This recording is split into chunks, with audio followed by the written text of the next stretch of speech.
It's Jane, and today's WOTWIP and Coffee. I have iced coffee today. I'm working on the romance,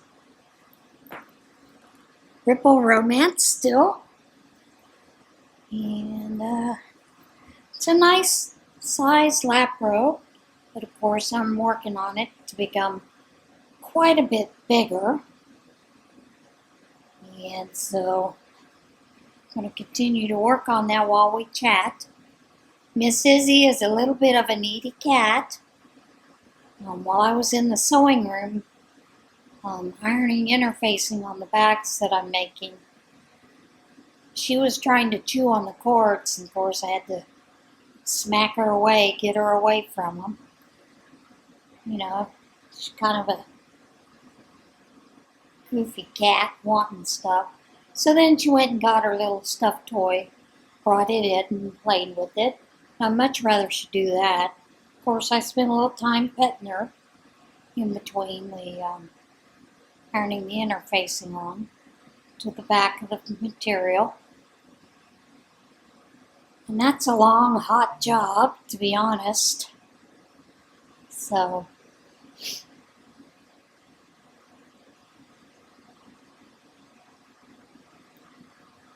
anyway, it's just been a bit of a mess. Messing with her today. I'm not sure what her neediness is coming from.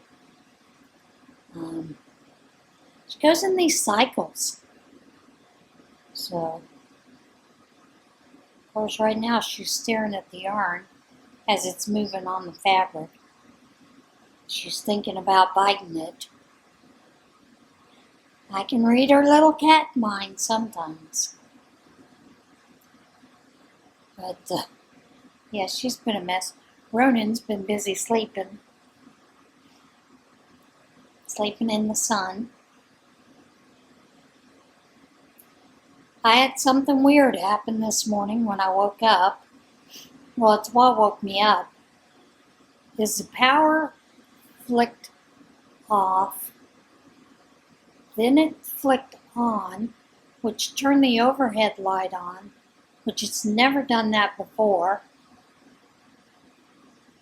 And CPAP machine stopped working. So then I had to try to figure out what the deal was it. And because they don't want you plugging it into a surge protector. They tell you to plug it directly into the wall. And I was like, oh Lord, did we fry it? So basically I unplugged it. You know, I tried turning it back on, would not come back on. So then I thought, okay, let's check the plug. Plug was still working fine, looked like. So I unplugged it and plugged it back in and started working again. Don't think I like that little bit of an, I think it's an issue.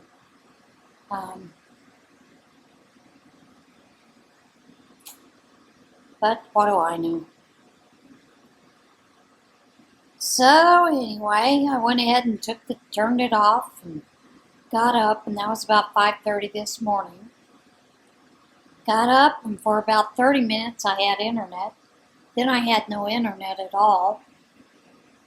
And then for about 45 minutes I didn't even have any cell service. Like, I don't know what's going on. Now I do know that lots of times the solar flares can mess up communications, but I really wasn't too sure about whether it's able to mess up cell phones or not. Still don't know and haven't done the research on that. But I know it'll mess up satellite communications, which lots of times, you know, affects your TV viewing now because a lot of them have gone to using digital instead of analog. And they usually most of them bounce it off of a satellite and your cable companies are picking it up from the satellites. So,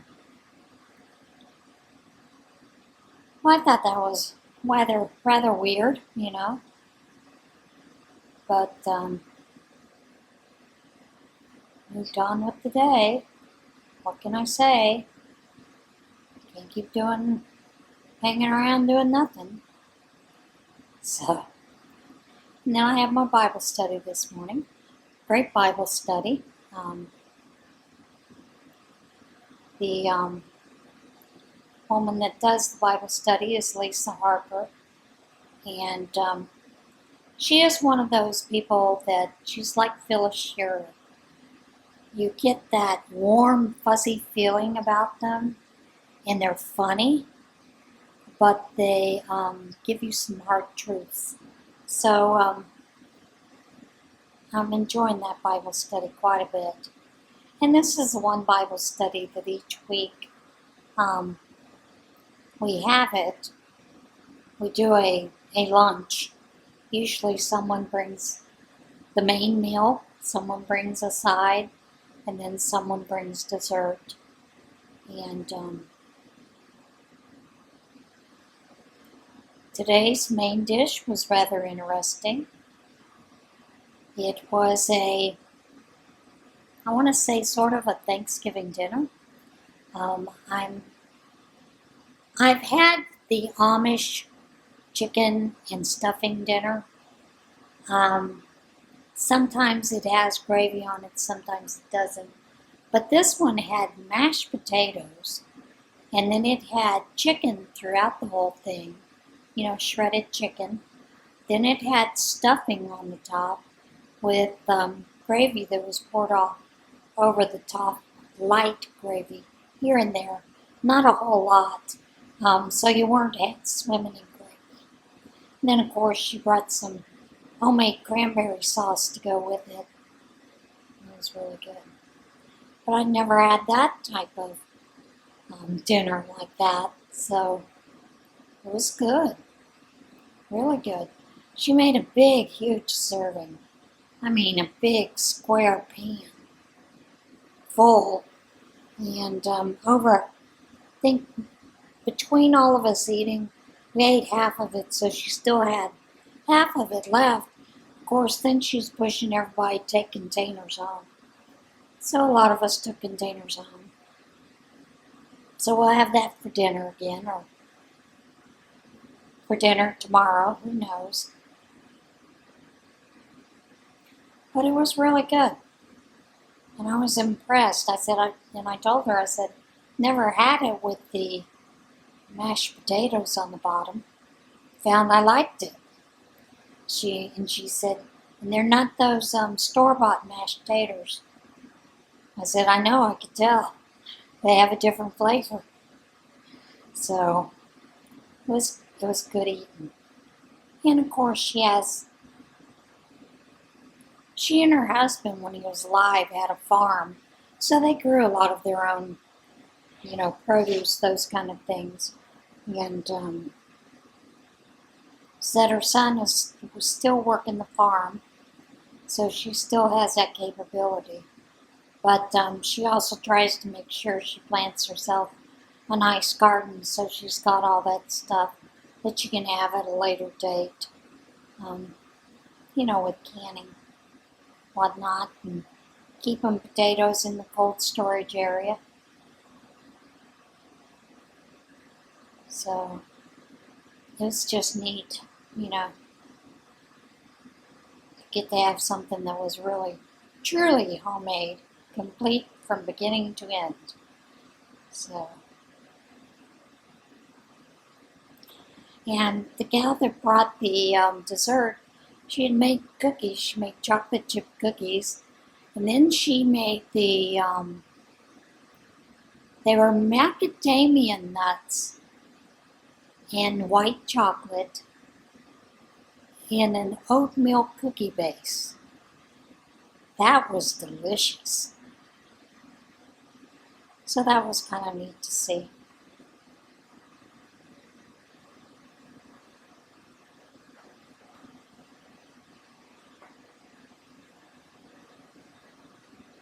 So yeah, that was interesting.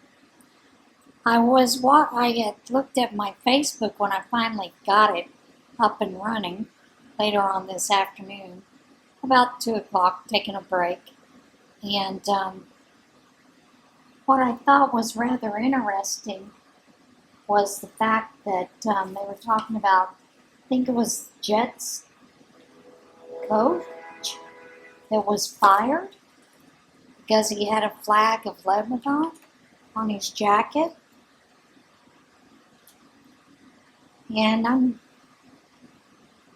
don't understand why you would fire someone because they had an emblem of group like that on their jacket. But, who knows what goes through people's minds when they decide they're going to fire somebody. But it got me to thinking about the whole thing with Lebanon and with the Biden administration wanting to send, $157 million over for the Lebanese people, because of the whole thing with Hezbollah and, the bombing with Iran bombing, not Iran.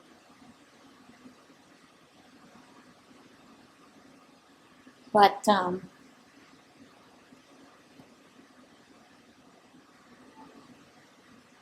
with Israel bombing them, that kind of thing. And there's a part of me that goes, I can understanding want giving the money to the Lebanese people because, yeah, they are in trouble. But at the same time, like the Palestinians, they chose that as their government. They chose having Hezbollah as their government, knowing full well that Hezbollah would keep things from them, keep them from having legitimate voting rights, to actually also keeping them from food and shelter and all kinds of things, because that's what these Islamic groups do.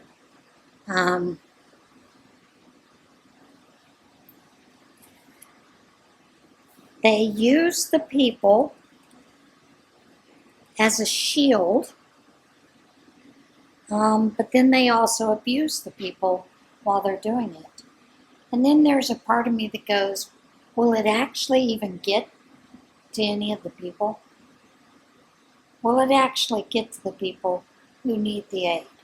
And I doubt it, because it'll go through their government agency, and they'll determine who gets what, and most likely they're not going to get it. It's probably going to go into buying more arms to lob into Israel. So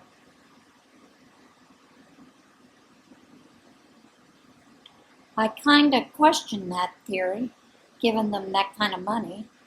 Why would you do that unless you can actually go into the place with the supplies that you say you're wanting to give these people and hand it out yourself?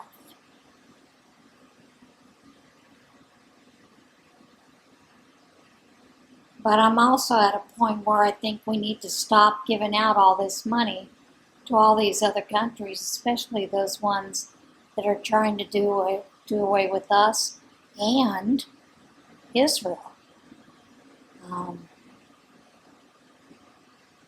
And when you stop and realize Israel is in the center of 7 countries around it that are constantly trying to attack it and destroy it, lob in all kinds of bombs, missiles, you name it. People sneak in, try to kill people left and right.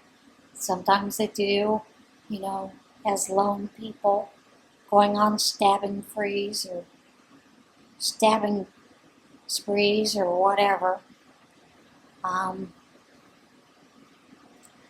So I'm not real sure why we continue to support those kind of countries. And also, why do we continue to send so much money over to Afghanistan? There was that theory that we're actually paying the families for the loss that was incurred because of the war that was staged in Afghanistan. But you know what? These people chose these Taliban tribes as the ones that were going to take care of them, and they just kind of roll over and say, okay, you have your way, we just won't worry about it. When are they going to step up and fight for their own freedoms? And besides that, they were harboring Osama bin Laden. If they quit just giving up Osama bin Laden, that would have been the end of this war there.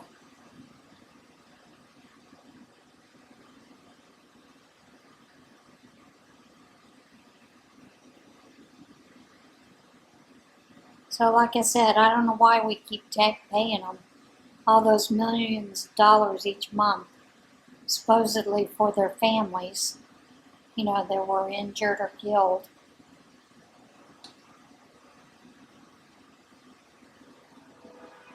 I just think that needs to stop too.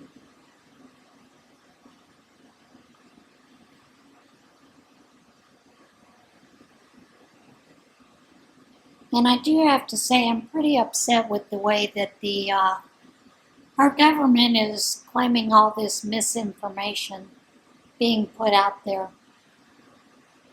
They're claiming that all those millions and billions that were transferred to illegal, they call them migrants, illegal migrants, whatnot. And I'm going to call them illegal because they didn't come here legally. They jumped the line, so to speak. So they're illegal. And they say it didn't happen, but if you actually go to the website, FEMA's website, start doing searches, look at all those articles that the FEMA people put out there, then go in to look at their spending, you can actually find where they transferred it out to those things. So it's not misinformation, folks. It's information you don't want getting out. And I understand why you don't want it getting out. But it's our right as the taxpayers to know where it's going. And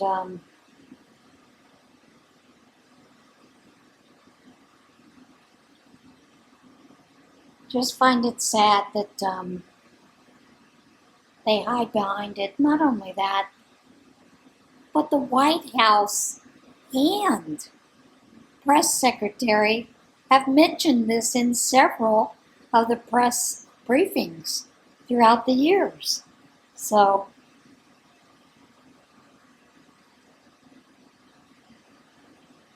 are you telling me you didn't know? And you lied when you're doing that press briefing? So you gave out misinformation? Yeah, the proof is out there, folks, and it's on those government sites. And not only that, but if you read the, I think it's the Department of Homeland Security's Inspector General report, you'll see that the FEMA has $9 billion that they are sitting on that has been returned to them from past disasters, which that's the rule, that if those funds aren't used, you return that back to FEMA so they can put it back into the queue. So they've got $9 billion they're sitting on. They're not doing anything with. And where is that going? Why is that? You know? And then, of course, the resolution bill gave them another $20 billion. So, to FEMA funding. No, it's not 20 million. It's 20 billion.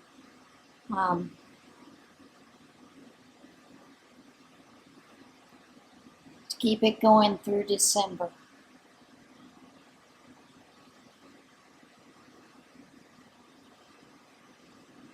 So I get a little frustrated when I see those things.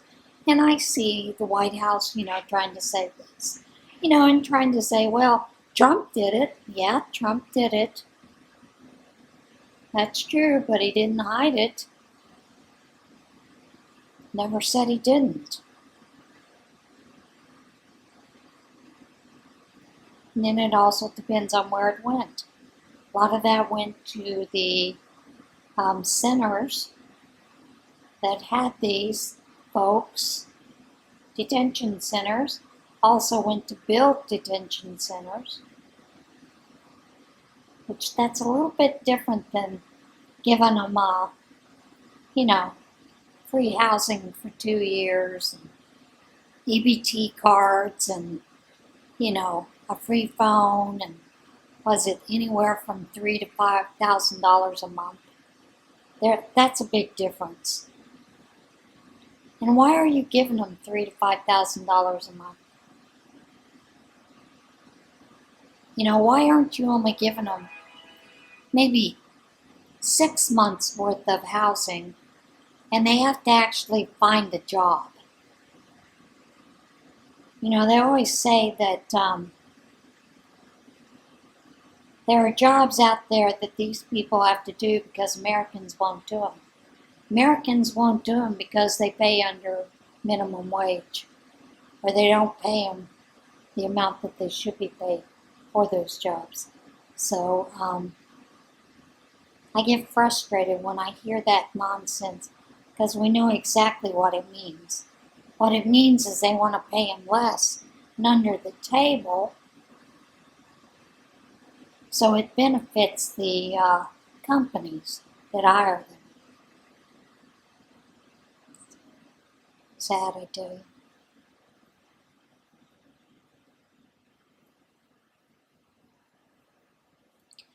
And I know lately I've been watching another news source, and the news source is also bringing out the fires that are happening in Wyoming, that have burned was it almost 75,000 acres of land?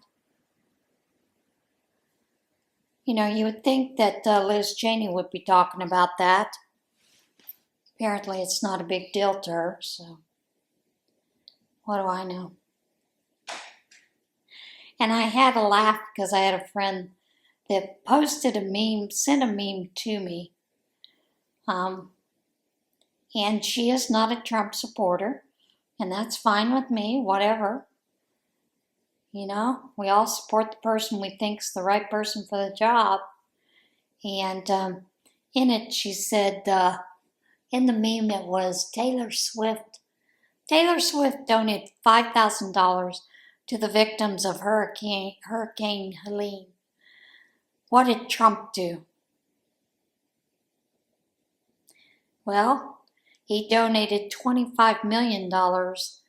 Then the first day or two after, went in and brought all kinds of supplies in, worked to get Elon Musk to send Starlink out there, which right now the FEMA is trying to manage that, and I don't think they should be allowed to manage it. He's donating that, free. He ought to be able to decide where it's sent and those kind of things. Plus, he started a GoFundMe for the Hurricane Helene, which I think is almost close to $7 million now. So, he's done quite a bit.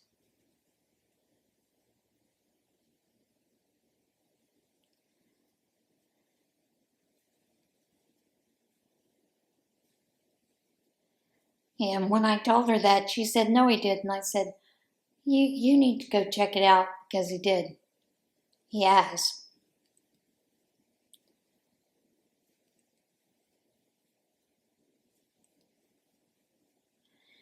And exactly, anybody can start a GoFundMe page.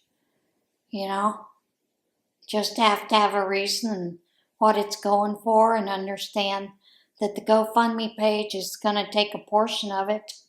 And they'll determine whether or not it's a good cause or whether it's something that they think is fraud or they disagree with. Which, if they disagree with, good luck trying to get your money back if you donate it to that place. Normally, GoFundMe keeps it, so,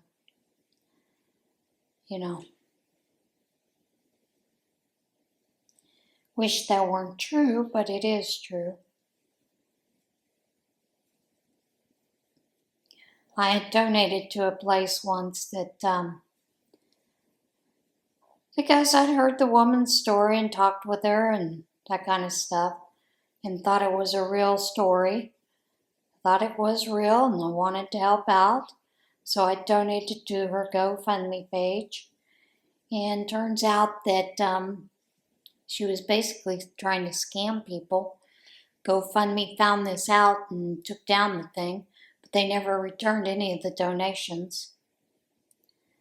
Which, they have an idea where it comes from. They could simply reverse those charges and send it back to you, but they didn't, so.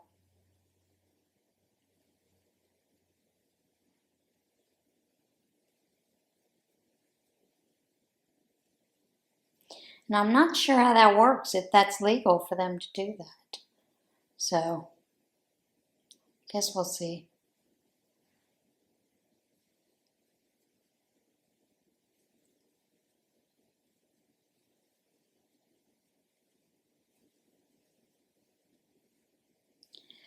And I do think it's interesting, if you've followed any of the court cases that are going on, some of the appeals are rather interesting to watch. So I've been enjoying doing some of that.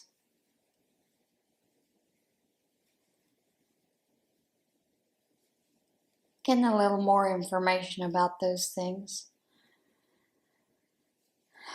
So, yeah. But anyway, that's my little rant for the day.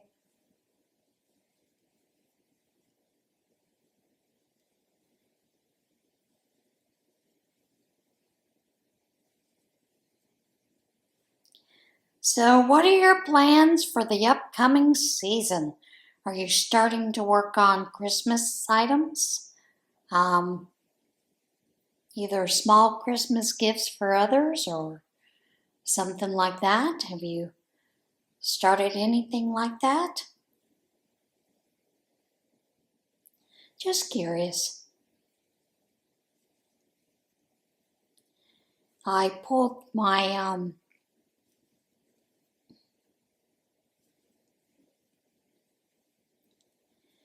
little craft fair tote out to see what's going on there, that kind of thing. See what I need to add to it, take away. So do have a couple things I need to do. Need to get in place, and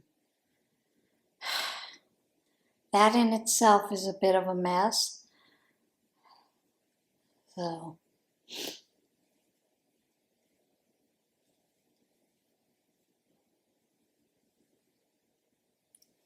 that's always fun. Trying to decide if I want to change some things up, if I want to make some more gnomes. Gnomes have been fairly popular each year, but I'm thinking, I don't know, that camera got off, and as I was saying, I don't know if I really want to do any more gnomes.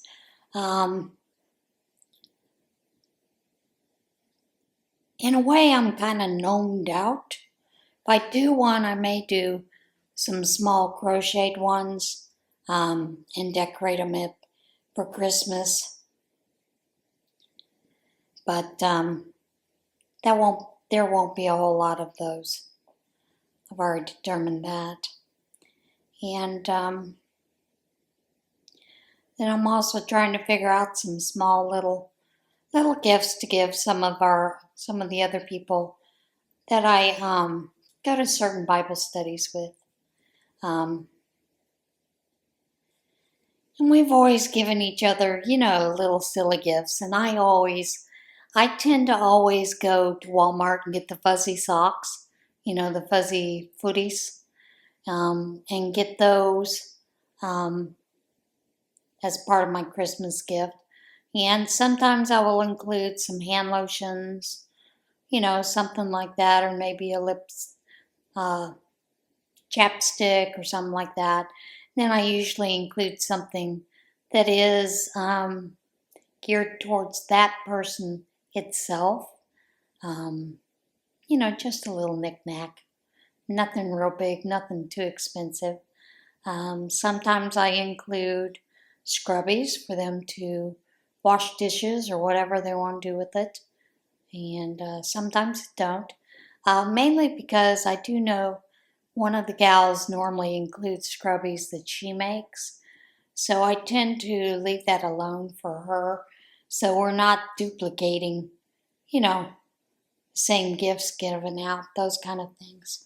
So I'm trying to figure out what I want to do, what I want to include in them.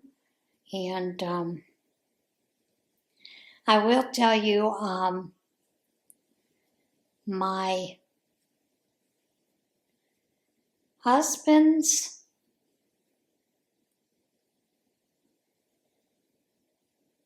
cousin's mother, my husband's aunt, she used to go to the Dollar Tree. She would generally, throughout the year, which I do a lot of this too, after Christmas or after holidays, I'll buy certain dispensers, soap or lotion dispensers, that are cute, like Christmas or Easter or whatever. And then she always did a Christmas one that she purchased the year before. And she did a lot of her shopping at JCPenney's and Belk, and can't remember what the other store was there. Was it Macy's? I don't remember if Macy's was there or not. But she would do a lot of that shopping there and get those things. And then she would go and get a lotion there at the Dollar Tree to put in there or something like that. And I always thought that was a neat gift. I did not care to. I always thought that their way that they did their Christmas gifts was kind of silly. The idea is you're supposed to spend $20 to $25 on each person. And then, they turn around and spend the same on you. And I used to think, why do we even do that? Why do we not just get together for company, to enjoy a good meal in each other's company, catch up, that kind of thing. But, that was the family tradition. And you kind of follow through with that. Of course, now the family's gotten to the point where they just exchange the money. And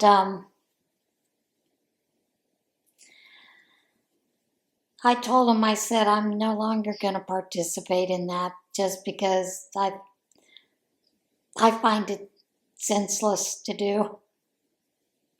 When I could take that money that I would be giving to you and each of the people turning around and buying something for myself instead. But, it's kind of interesting the way that families do things.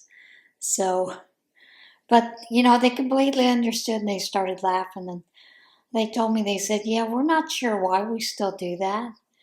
I said, because, I've never really thought much about when we were giving a gift to the family, each family member, I never considered the cost. I always made sure it was a gift I knew that they would enjoy, that they would love.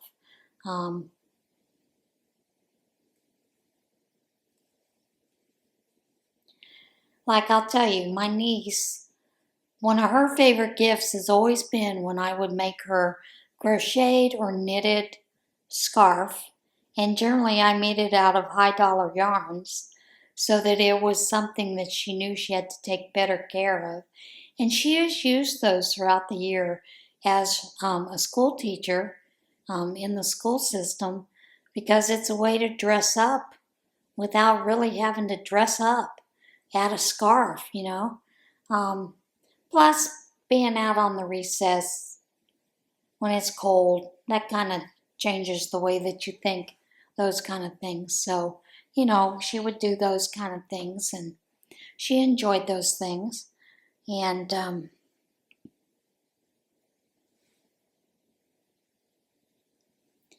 that's where it would be.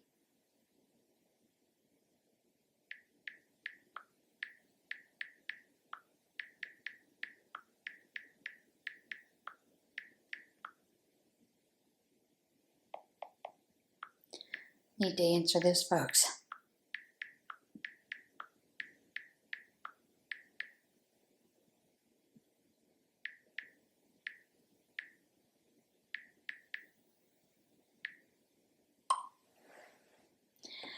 So, that's kind of what we're doing, you know, left and right, those kind of things with the family. And they completely understand that. And they kind of feel the same way. So we've basically just done that in the way of giving Christmas gifts and those kind of things. So I'm perfectly fine with that. And my boys always tell me, you know, I never know what to get you for Christmas. And I'm like, don't give me anything. Just call and talk to me. Let's just have a good long talk or come and visit, you know, that thing. That's about all that I care about. So, of course, now they can't come and visit. Well, they could still come and visit, but the second bed that I had, which was another queen size bed, had a family that was in need, so I gave that away to those folks. So I don't have a bed for them. They have to sleep on the floor. Or I'd have to rent them, maybe buy a mattress or a blow-up mattress for them. I'm not real sure that they would appreciate that, but, you know, like I told them, I said, the bed's gone, gave it away to a family in need. Couldn't figure out why I was keeping it. You know, I don't have a whole lot of guests to come and stay with me. So,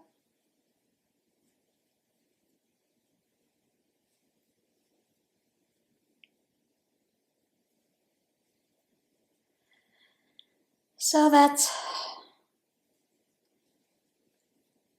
kind of the whole Christmas thing. But like I said, I like to give little gifts.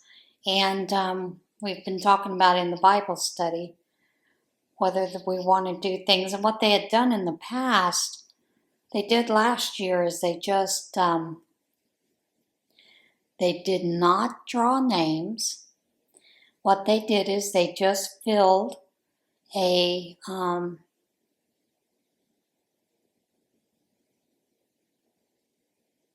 Santa sack, you know, stocking. And they just filled it with different things to give to one another. And then what they did is, you know, they put in a name there and put everybody's name in a hat and pulled out a hat, and you went up and picked up a stocking. And that sounds like fun to me. They said, or we could draw names. And I'm like, yeah, I don't know about drawing names. Some of those ladies I don't know real well, you know, so I'm thinking the better thing might be to just do the Santa stocking sacks. Leave it at that. Make it kind of generic. So, planning on those kind of things.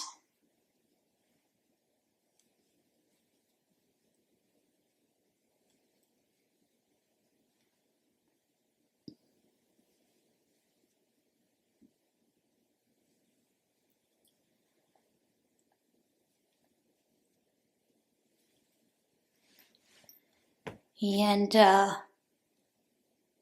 I think that's kind of, it for my plans for Christmas. Not really planning a whole lot. Don't really do a whole lot for Christmas.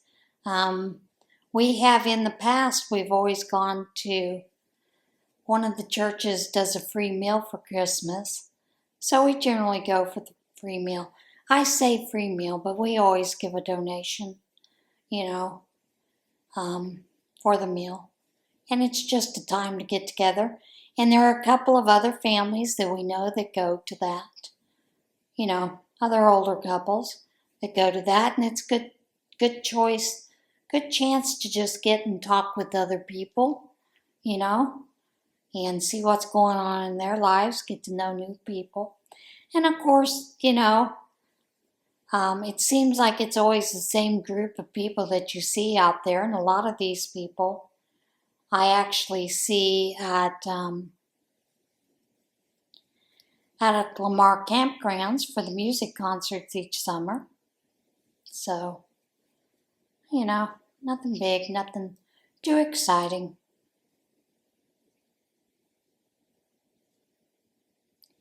Six, seven, okay.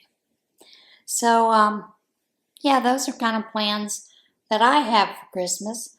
And of course, Jerry and I we've always done the thing where we go to a Cracker Barrel somewhere for Thanksgiving dinner. That is something both of us consider a treat, so we always do that. And we had talked about this year that, Cracker Barrel has theirs, but Denny's usually has they're usually open Thanksgiving. So, and we usually like going to Denny's because we usually like getting breakfast. So we may do that this time for Thanksgiving.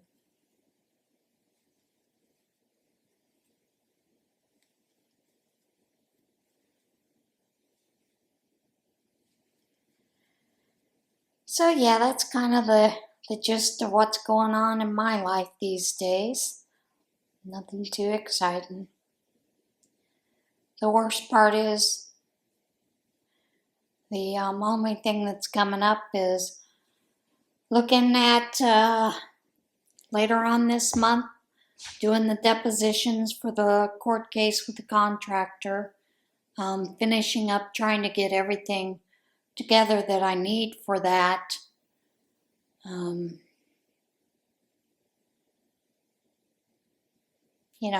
All the paperwork, my end of the paperwork, trying to get all the photos and the DVD, the photos and the videos that I took throughout for the courts.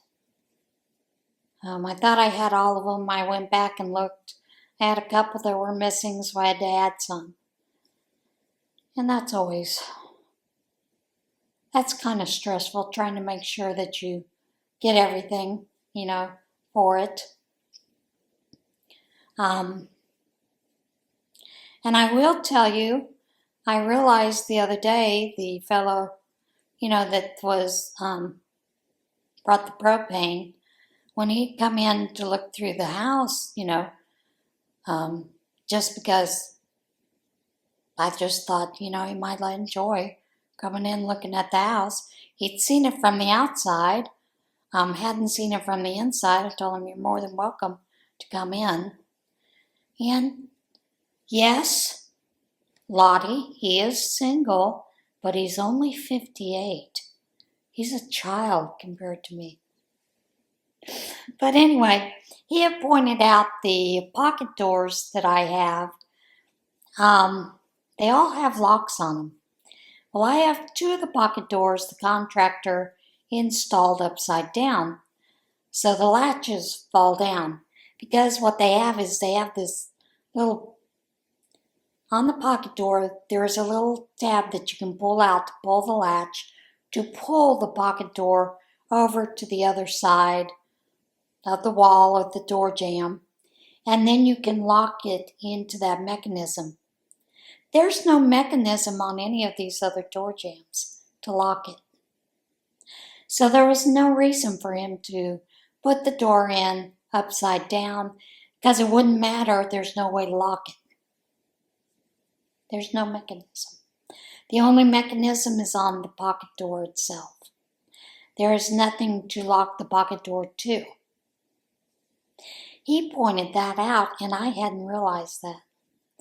So now I have to go through and take pictures of that for the lawyer and add those pictures. So, kind of funny to see that. But that's the only other thing that I'm doing these days, other than trying to work on sewing things and getting them sold out there, and